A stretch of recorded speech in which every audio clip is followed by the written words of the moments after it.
সুপ্রভাত বন্ধুরা, আজ হলো 28 জুন 13 আষাঢ় শনিবার। আজকের সকালের বিশেষ বিশেষ খবরগুলি হলো: কাল থেকে পাহাড় লাইনে চলতে পারে যাত্রী ট্রেন, সব কিছু নির্ভর করছে প্রকৃতির উপর। 2850 ঘনমিটার মাটি সরেছে ট্রেক থেকে। কাল রবিবারই ট্রেন চালুর সম্ভাবনা, বিস্তারিত থাকবে প্রতিবেদনে। শিলচর কাবুগঞ্জ বাজারের অদূরে যুবক খুন, আটক খুনি, তীব্র চাঞ্চল্য। কেওয়াইসি এবং ব্যাংক আধার লিঙ্কিংয়ে সমস্যা হওয়ায় এবার পিএম কিষাণের 20তম কিস্তির টাকা আসতে দেরি হচ্ছে। তবে খুব শীঘ্রই আসছে পিএম কিষাণের 20তম কিস্তির টাকা। গাড়িতে পাইপ লোড করতে গিয়ে মর্মান্তিক মৃত্যু এক যুবকের। শিলচর লক্ষ্মীপুরে বিদ্যুৎস্পৃষ্ট হয়ে মৃত্যু ঘটল চালকের। বিপর্যস্ত বরাকে বিমান ভাড়া নিয়ন্ত্রণে রাখতে মন্ত্রীর দ্বারস্থ সাংসদ কনাদপুর কায়স্থ। বাংলাদেশ ঢাকায় ধ্বংস দুর্গা মন্দির, ইউনূস সরকারকে কড়া বার্তা দিল্লির। সাধারণ মানুষের সুবিধা নেতা মন্ত্রীদের কেন? প্রশ্ন সাংসদ গৌরব গগৈর। হাইলাকান্দির আলগাপুর গোলালিয়া বাজারে ভয়াবহ অগ্নিকাণ্ড, পুড়ে ছাই দোকান, ক্ষয়ক্ষতি লক্ষাধিক টাকার। শিলচরের জমা জলের সমাধান সূত্র বের করতে আসবে বিশেষজ্ঞ দল, কংগ্রেসকে জানালেন কমিশনার। রাস্তা মেরামত নিয়ে বিবাদের জেরে দাদার প্রাণঘাতী হামলায় গুরুতর আহত ছোট ভাই, চাঞ্চল্য দলাই লায়লাপুরে। কৃষ্ণপুরে প্রৌঢ়কে খুনের অপচেষ্টা সৎ ভাইয়ের, দিব্যি ঘুরছে আসামি, পুলিশের ভূমিকায় ক্ষোভ। এবং থাকবে আজকের বরাক উপত্যকার 3 জেলার আবহাওয়ার খবর। তাহলে বিস্তারিত খবরে যাওয়ার আগে অবশ্যই ভিডিওটিতে একটি লাইক করে চ্যানেলটি সাবস্ক্রাইব করে পাশের বেল আইকনটি বাজিয়ে রাখবেন এবং ফেসবুক পেজটি ফলো করে ভিডিওটি অবশ্যই শেয়ার করবেন, যাতে সঠিক তথ্যগুলো সবার কাছে পৌঁছাতে পারে। এবার শুনুন আজকের খবরগুলির বিস্তারিত। প্রথম খবর, কাল থেকে পাহাড় লাইনে চলতে পারে যাত্রী ট্রেন, সব কিছু নির্ভর করছে প্রকৃতির উপর, জানালেন ডিআরএম। 2850 ঘনমিটার মাটি ট্রেক থেকে সরেছে। রবিবারই ট্রেন চালুর সম্ভাবনা। উত্তর পূর্ব সীমান্ত রেলের লামডিং বদরপুর হিল সেকশনে শুক্রবারও জোর গতিতে কাজ হয়েছে। এদিন ট্রেকের উপর থেকে 3000 কিউবিক মিটার পাথর কাদামাটির মধ্যে 2850 ঘনমিটার সরিয়ে ফেলা সম্ভব হয়েছে। রেল কর্তৃপক্ষ কাল রবিবার পাহাড় লাইনে ট্রেন চলাচলের সম্ভাবনার কথা এদিন ফের জানিয়েছে। তবে পরিস্থিতির উপর নজর রেখে শুক্রবারও এই রুটের কয়েকটি ট্রেন বাতিল ও গতিপথ সামান্য পরিবর্তন হয়েছে। এদিন রাজ্যের মন্ত্রী নন্দিতা গার্লসা এলাকা পরিদর্শন করে এনএফ রেলওয়ের কাজে সন্তোষ প্রকাশ করেছেন। তিনি বলেন, দুর্যোগের মধ্যেও রেল কর্তৃপক্ষ দিনরাত এক করে কাজ করে যাচ্ছেন। তবে একই সঙ্গে সড়কপথে যোগাযোগ বিপর্যস্ত হওয়ায় তিনি উদ্বেগ প্রকাশ করেছেন। গাড়িতে পাইপ লোড করতে গিয়ে মর্মান্তিক মৃত্যু ঘটল এক যুবকের। শিলচর লক্ষ্মীপুরে বিদ্যুৎস্পৃষ্ট হয়ে মৃত্যু ঘটল চালকের। বরাত জুড়ে রক্ষা পেলেন আরেক যুবক। মৃত চালক জয়পুর বাজারের মিন্টু কানু। বিদ্যুৎ বিভাগের গাফিলতির জন্য অকালে প্রাণ হারাতে হয়েছে মিটুকে বলে অভিযোগ উঠেছে। জানা গেছে, নিজের ম্যাজিক ট্রাক চালাতেন মিটু। শুক্রবার সকালে জয়পুর থানাধীন সুভাষনগরে গিয়েছিলেন গ্রিলের দোকান থেকে লোহার সামগ্রী আনতে। তিনি ট্রাকের উপর থেকে নিচ্ছিলেন সামগ্রী, নিচে থেকে দিচ্ছিলেন আরেক যুবক, আর এতেই ঘটে বিপত্তি। উপরে ছিল 11,000 ভোল্টের বিদ্যুৎ পরিবাহী তার। সামগ্রী নেওয়ার সময় কোনোভাবে তারে লেগে যায় লোহার সামগ্রীর একটি অংশ। এতে বিদ্যুতের সুবলে নিচে থাকা যুবক ছিটকে পড়েন অন্যত্র কিন্তু রক্ষা পাননি মিঠু। ট্রাকের উপরে ডলে পড়েন তিনি। পরে তাকে নিয়ে যাওয়া হয় স্থানীয় হাসপাতালে, কিন্তু শেষ রক্ষা হয়নি। চিকিৎসকরা প্রাথমিক চিকিৎসার পর তাকে মৃত বলে ঘোষণা করেন। কিন্তু ঘটনাটি মেনে নিতে পারেনি ভেঙে পড়া তার অসহায় পরিবার। তাই তারা তাকে নিয়ে যান আরও একাধিক হাসপাতালে, কিন্তু কোনো লাভ হয়নি। শিলচর কাবুগঞ্জ বাজারের অদূরে এক যুবক খুন, আটক খুনি। নৃশংস ঘটনা ঘটল কাবুগঞ্জ সংলগ্ন এলাকায়। এক যুবকের হাতে খুন হল কাবুগঞ্জ বাজার এলাকার এক যুবক। জানা যায় শুক্রবার রাত 10টা নাগাদ কাবুগঞ্জ বাজারের অদূরে একটি বারের সামনে ঘটনাটি সংঘটিত হয়। বাগার মঙ্গল নামে এক যুবক বিয়ারের বোতল দিয়ে কাবুগঞ্জের রাকিব হোসেন লস্করের গলায় আঘাত করলে মৃত্যু ঘটে। ঘটনার পর মঙ্গল পালালেও দলাই পুলিশ তাকে গ্রেফতার করতে সক্ষম হয়। এ ঘটনায় কাবুগঞ্জ বাগায় চাঞ্চল্য সৃষ্টি হয়েছে। সাধারণ মানুষের সুবিধা নেতা মন্ত্রীদের কেন? প্রশ্ন সাংসদ গৌরব গগৈর। হিন্দু ধর্ম বা গোমাতার প্রতি বিজেপির শ্রদ্ধাবোধ থাকলে আজকের দিনে শাসক দলে গরু সিন্ডিকেট থাকত না। মন্ত্রী জয়ন্ত মল্ল বড়ুয়ার স্ত্রীর ফার্ম সরকারি হিতাধিকারী হওয়া নিয়ে বিতর্কে এভাবে তীব্র কটাক্ষ করলেন প্রদেশ কংগ্রেসের সভাপতি গৌরব গগৈ। শুক্রবার তিনি সাংবাদিকদের বলেন, কেন্দ্র এবং রাজ্যের ক্ষমতায় রয়েছে বিজেপি। গোমাতার প্রতি তাদের আন্তরিক শ্রদ্ধাবোধ থাকলে এমন সিন্ডিকেট চলতে পারত না। তারা যে গোমাতার নামে শুধুমাত্র বুট চায়, এটাই রাজ্যের মানুষের সামনে প্রকাশ্যে এসেছে। জোরহাটের কংগ্রেস সাংসদ বলেন, শাসক দলের কোনো মন্ত্রী বিধায়কের পরিবারের লোকেরা ব্যবসা করবেন, এতে কোনো আপত্তি থাকার কথা নয়। তারা ব্যাংক থেকে ঋণ নিয়ে করুন। যেমনটা একজন সাধারণ ব্যবসায়ী নিজের ব্যবসা করে থাকেন, তেমনটাই করলেই হয়। সবাই তো আর সরকারি সুবিধা পান না। তারা ব্যাংক থেকে ঋণ নিয়েই ব্যবসার জন্য পুঁজি জোগাড় করেন। তেমনটা শাসক দলের লোকেরা করলে কারো আপত্তি থাকার কথা নয়। সরকারি প্রকল্পের সুবিধা তো সবাই পান না। অসমে গো পালনের সঙ্গে জড়িত মানুষের সংখ্যা তো কম নয়। সেই সব খেটে খাওয়া মানুষকে সরকারি প্রকল্পের সুবিধা না দিয়ে বিজেপির মন্ত্রী বিধায়করা কেন সব কিছু কবজা করতে চাইছেন? প্রশ্ন লোকসভায় বিরোধী উপনেতার।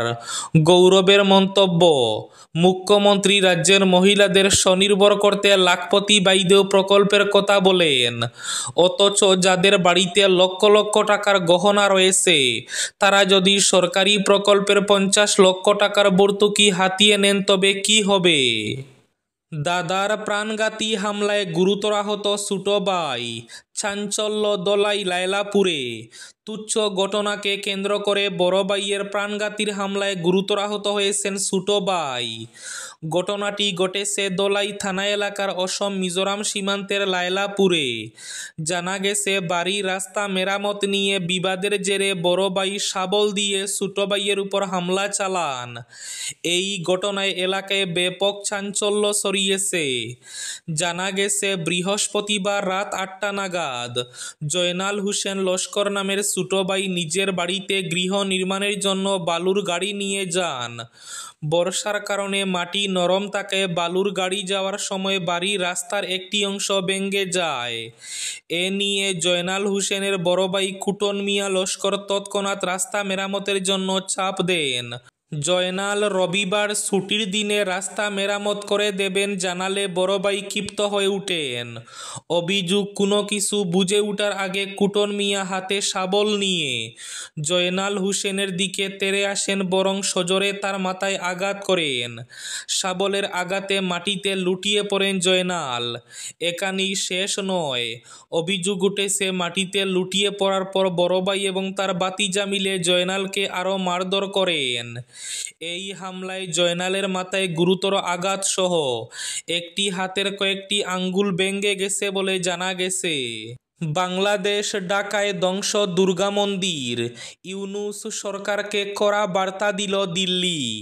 রথযাত্রায় মাত্র ঘণ্টা আগে হিন্দুদের ভাবাবেগে আঘাত হেনে বোলডোজার দিয়ে গুড়িয়ে দেওয়া হয়েছে দুর্গা মন্দির। বাংলাদেশের রাজধানী ঢাকায় এই অরাজকতার তীব্র ভাষায় নিন্দা জানালো ভারত।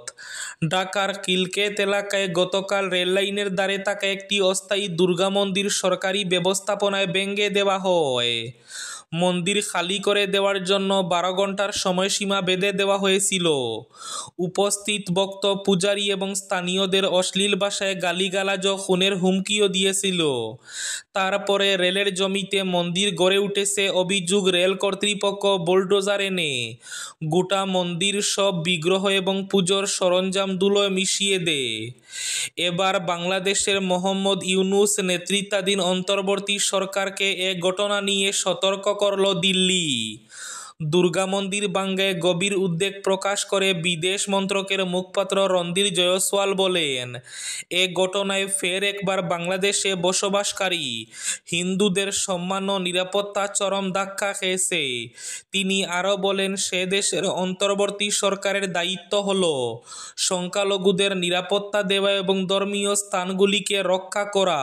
হাইলাকান্দি আলগাপুর গুলালিয়া বাজারে ভয়াবহ অগ্নিকাণ্ড, পুড়ে ছাই হয়ে গেল দোকান, ক্ষয়ক্ষতি 2 লক্ষাধিক।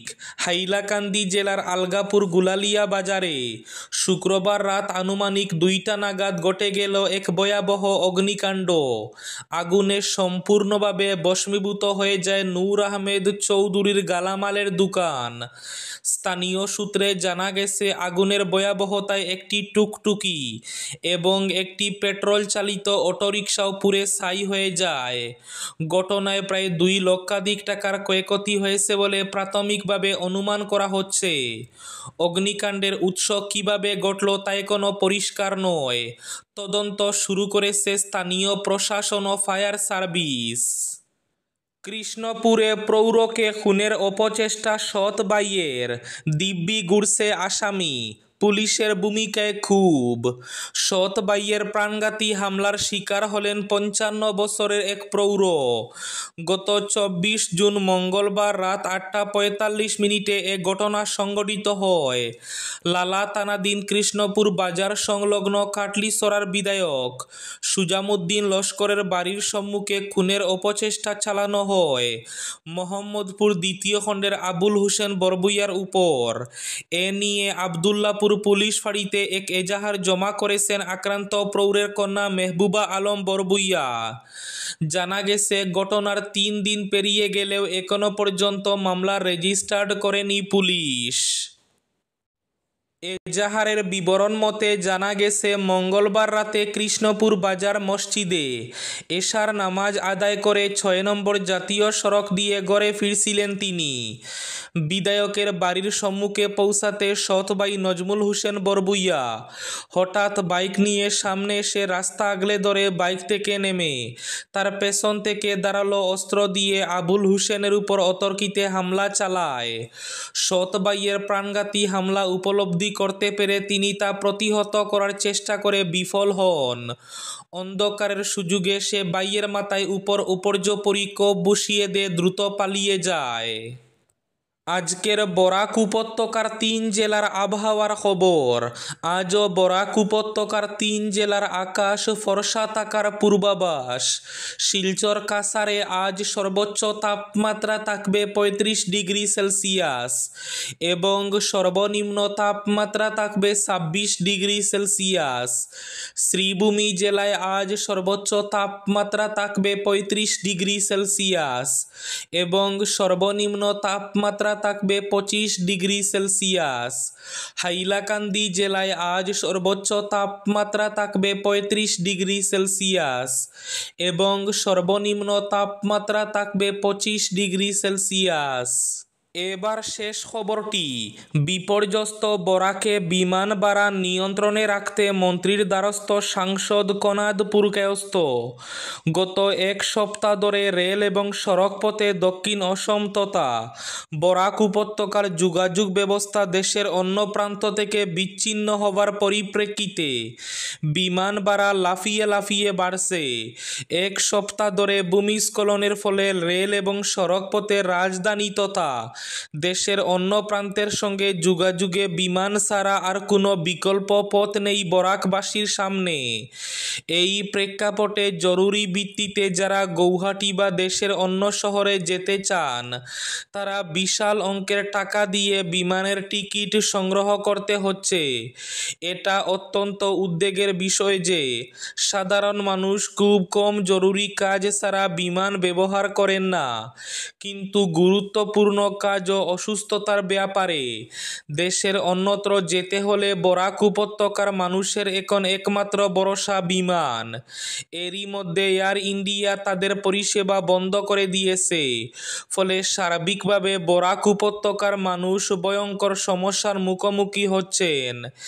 এই প্রেক্ষাপটে বিমান ভাড়া যাতে সাধারণ জনগণের ক্রয় ক্ষমতার মধ্যে আনা সম্ভব হয়, এজন্য ব্যবস্থা নিতে রাজ্যসভা সাংসদ কনাদ পুরকায়স্থ কেন্দ্রীয় অসামরিক বিমান চলাচল দফতরের প্রতিমন্ত্রীকে জানান।